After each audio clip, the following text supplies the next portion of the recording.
ये कोई भूत नहीं, ये है भगवान शिव के परम भक्त भृंगी ऋषि। लेकिन एक समय ऐसा आया जब उनका शरीर केवल कंकाल जैसा रह गया। इस ऋषि की ऐसी हालत स्वयं माता पार्वती ने कर दी। भृंगी ऋषि भगवान शिव के अत्यंत कट्टर भक्त थे। उनकी भक्ति इतनी एकनिष्ठ थी कि वे शिव के अलावा किसी और रूप या शक्ति को स्वीकार ही नहीं करते थे। वे मानते थे कि केवल शिव ही परम सत्य है, इसलिए जब भी पूजा करते सिर्फ शिव की परिक्रमा करते थे। एक बार भृंगी कैलाश पर्वत पर भगवान शिव के दर्शन के लिए पहुंचे।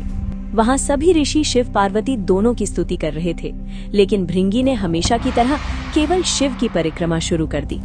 ये देखकर माता पार्वती ने उन्हें समझाया कि वे शिव से अलग नहीं है, वे शक्ति हैं और बिना शक्ति के शिव भी पूर्ण नहीं होते। लेकिन भृंगी अपनी बात पर अड़े रहे। उन्होंने साफ कहा कि उनके भक्ति केवल शिव के लिए है और वे किसी भी स्थिति में पार्वती को शिव के समान नहीं मान सकते। तभी शिव और पार्वती अर्धनारीश्वर रूप में एक हो गए। तो भृंगी ने भृंग का रूप धारण किया और दोनों के बीच से निकलकर केवल शिव की परिक्रमा करने की कोशिश की। तभी माता पार्वती ने क्रोध में आकर ऋषि भृंगी को श्राप दे दिया कि उसके शरीर से वो सब छीन लिया जाएगा जो माँ से प्राप्त होता है, मांस और रक्त। तुरंत ही भृंगी का शरीर दुर्बल हो गया और वो केवल हड्डियों का ढांचा बनकर गिर पड़ा।